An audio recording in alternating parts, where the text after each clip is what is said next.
Hello student. So today we will talk about locomotion and movement. This is the second lecture on locomotion and movement. In this topic we will talk about what is movement and what is locomotion and what are the example of movement and locomotion. So let's see what is movement. Displacement of a body parts only, whole body position unchanged. Means जैसे यहाँ पर ये कोई animals है, अब human being का diagram बना लिया हमने, ये उसकी क्या हो गए, ये हैंड बना लिए और ये हमने क्या बना लिए, लेग बना लिए। अब ये जो हैंड्स है ना, उसका मूवमेंट अपवर्ड भी हो रहा है और डाउनवर्ड भी हो रहा है। ओके, सो हैंड्स का movement upward and downward. Legs मान लीजिए राइट एंड लेफ्ट मूव कर रहे हैं, बट होल बॉडी की पोजीशन चेंज नहीं हो रही है। सो इस प्रकार के मूवमेंट को हम बोलते हैं, इस प्रकार के जो बॉडी पार्ट्स के डिस्प्लेसमेंट है उसको हम बोलते हैं movement. Okay, and what is locomotion? Displacement of the whole body. अब ये जो व्यक्ति है यहाँ से ए पोजीशन हो गई, ए पोजीशन से कहाँ पहुँच गया, ये बी पोजीशन पे। तो यहाँ पर इसने क्या किया है, होल बॉडी का डिस्प्लेसमेंट शो किया है। तो इस प्रकार के मूवमेंट को हम क्या बोलते हैं, locomotion. Means all locomotion are movement but all movement are not locomotion. अब हम बात करते हैं टाइप्स ऑफ मूवमेंट। तो types of movement two types के होते हैं, muscular movement and non muscular movement. Okay, what are muscular movement? Movement in which muscles are involve. Means ऐसे मूवमेंट जो मसल के द्वारा कंप्लीट होते हो, जिनमें मसल्स इन्वॉल्व होती हो। जैसे ह्यूमन बॉडी में बात करते हैं तो लिम्स का मूवमेंट मीन हैंड्स का मूवमेंट, लेग्स का movement. Okay, and jaw, upper jaw and lower jaw में मूवमेंट। टंग भी क्या है, मस्कुलर ऑर्गन है, उसमें जो मूवमेंट होता है टंग में, वो भी क्या होता है, एक मस्कुलर मूवमेंट का एग्जाम्पल है। आईलेट, ये भी मस्कुलर मूवमेंट का एग्जाम्पल है। Okay, non muscular movement means ऐसे मूवमेंट जिनमें मसल्स इन्वॉल्व नहीं है। ओके, सो जैसे नॉन मस्कुलर मूवमेंट का एग्जाम्पल क्या है, ciliary movement. Okay, so movement with the help of cilia. Flagellar movement movement with the help of flagella. Cytoplasmic streaming means cytoplasmic streaming of cytoplasm, या इसको बोलते हैं साइटोप्लाज्मिक स्ट्रीमिंग ऑफ साइटोप्लाज्म, या we can say protoplasm. And pseudopodial movement. Okay, movement with the help of pseudopodia. अब जैसे unicellular organism होते हैं, उनके अंदर क्या होता है, प्रोटोप्लाज्म होता है, साइटोप्लाज्म होता है। तो जब वो सर्कुलेट करता है इनसाइड द सेल मेम्ब्रेन, उसी को हम बोलते हैं cytoplasmic streaming of cytoplasm and also known as cyclosis. Okay, so next topic, यहाँ पर हम बात करेंगे example of ciliary movement and flagellar movement. Okay, so ciliary movement, सबसे पहले हम बात करते हैं what is cilia. Out growth of cell membrane. ये सेल मेम्ब्रेन की क्या होती है, आउट ग्रोथ। कहाँ अकर्स, सिलियरी मूवमेंट कहाँ पर होते हैं, इंटरनल ट्यूबुलर ऑर्गन जो लाइंड होते हैं, lined by ciliated epithelium.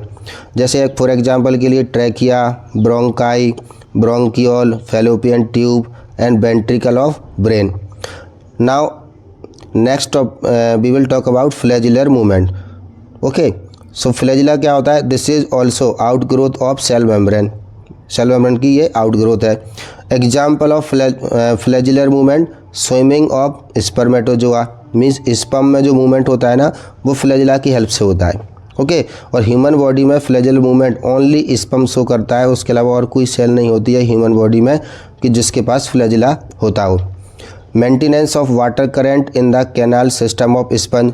Porifera में जो स्पंज आते हैं, ठीक, स्पंजेस उनके एग्जाम्पल है। तो स्पंजेस के अंदर क्या होता है, कैनाल सिस्टम होता है, ठीक, और उस कैनाल सिस्टम में क्या होता है, जो वाटर करंट का फ्लो होता है और इनफ्लो है, आउटफ्लो है, वो कौन मेंटेनेंस करता है, फ्लैजिला। क्योंकि यहाँ पर क्या होती है, कोलार सेल होती है जिनके पास क्या होता है, फ्लैजिला। और फ्लैजिला जब बीट करते हैं तो वाटर इन होता है और वाटर आउट भी होता है कैनाल सिस्टम ऑफ स्पंज में। अब लोकोमोशन होता है प्रोटोजोन्स में, जैसे यूग्लिना है, डाइनोफ्लैजिलेट है। तो इनमें क्या होता है, मूवमेंट किसके द्वारा होता है, फ्लैजिला के द्वारा। ओके, अब हम बात करते हैं ह्यूमन बॉडी की। Now we will talk about human body. Okay, so ये क्या हो गया, ciliary movement and flagellar movement के एग्जाम्पल हो गए हैं। अब हम ह्यूमन बॉडी में देखते हैं कि भाई ह्यूमन बॉडी में अमीबॉइड मूवमेंट होता है, सिलियरी मूवमेंट होता है, मस्कुलर मूवमेंट होता है। तो यस, बिल्कुल होता है। यहाँ पर हम देखते हैं human body exhibit 3 main types of movement. Okay, so types of movement in human body 3 types के देखने को मिलते हैं, amoeboid movement, ciliary movement and muscular movement. Means ऐसे मूवमेंट जो स्यूडोपोडिया की हेल्प से होते हों उनको हम बोलते हैं अमीबॉइड मूवमेंट। ऐसे मूवमेंट जो सिलिया की हेल्प से होते हों उन्हें हम बोलते हैं सिलियरी मूवमेंट। ओके, और ऐसे मूवमेंट जिनमें मसल्स इन्वॉल्व होती है उन्हें हम क्या बोलते हैं, मस्कुलर मूवमेंट। चलिए अब हम देखते हैं फर्स्ट अमीबॉइड मूवमेंट। ठीक, ह्यूमन बॉडी में कुछ क्या होती हैं, स्पेशलाइज्ड सेल होती हैं।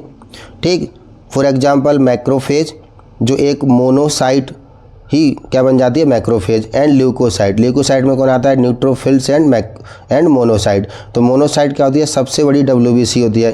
और जब ये मोनोसाइट ब्लड वेसल से बाहर निकल जाएगी, टिश्यू में पहुंच जाएगी, at the site of infection यही मोनोसाइट बिकम मैक्रोफेज। तो मैक्रोफेज और ल्यूकोसाइट में WBC, ये क्या शो करती है, अमीबॉइड मूवमेंट, डायपेडेसिस। ओके, तो ब्लड वेसल मतलब कैपिलरी में से स्क्वीज कर जाती हैं और बाहर पहुंच जाती हैं, उसी को हम बोलते हैं amoeboid movement. Exhibit amoeboid movement, ये सेल क्या करती है, एग्जिबिट करती हैं अमीबॉइड मूवमेंट को। ठीक, और ये अमीबॉइड मूवमेंट होता किसके द्वारा, इफेक्टेड बाय स्यूडोपोडिया। अब स्यूडोपोडिया क्या होते हैं, formed by streaming of protoplasm. Means जो सेल होती है उसके अंदर जो साइटोप्लाज्म होता है, ठीक, उसमें स्ट्रीमिंग होने से मतलब उसके घूमने से, ठीक है, उसका सर्कुलेशन होने से क्या होता है, स्यूडोपोडिया का फॉर्मेशन होता है। एंड सेल के अंदर साइटोप्लाज्म में क्या होते हैं, माइक्रोफाइब्रिल, जो किसका एग्जाम्पल है, साइटोस्केलेटल एलिमेंट का। तो streaming of protoplasm and cytoskeletal element क्या करवाते हैं, ये स्यूडोपोडिया का फॉर्मेशन करवाते हैं। फिर वो स्यूडोपोडिया क्या करते हैं, अमीबॉइड मूवमेंट को एग्जिबिट करते हैं। ओके, अब हम बात करेंगे किसकी, सिलियरी मूवमेंट की ह्यूमन बॉडी में।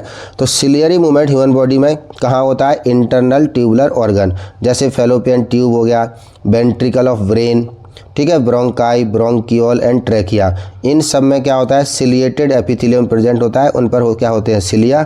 और सिलिया जब बीट करते हैं तो फिर क्या होता है, फेलोपियन ट्यूब में ओवम एंड सेकेंडरी oocyte का मूवमेंट होता है। ठीक है, सेकेंडरी oocyte का क्या होता है, movement from infundibulum to ampulla. Ventricle of brain और स्पाइनल कॉर्ड में क्या होता है, सेरिब्रो स्पाइनल फ्लूइड।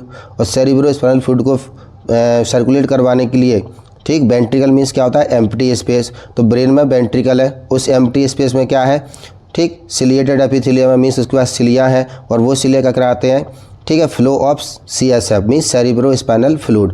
इसी प्रकार से ब्रोंकाई, ब्रोंकियोल एंड ट्रैकिया, इनमें क्या होते हैं, सिलिएटेड एपिथेलियम है। और ये क्या करते हैं, foreign particles and dust particle को रेस्पिरेटरी ट्रैक्ट से बाहर मीन्स एटमॉस्फेयर में क्या करते हैं, प्रोपेल करते हैं, पुश करते हैं बाहर की ओर। ओके, अब हम बात करते हैं इंटरनल ट्यूबुलर ऑर्गन, लाइंड किससे होते हैं, सिलिएटेड एपिथेलियम से। तो इंटरनल ट्यूबुलर ऑर्गन जैसे fallopian tube, ventricle of brain, bronchi, bronchiole and trachea. Okay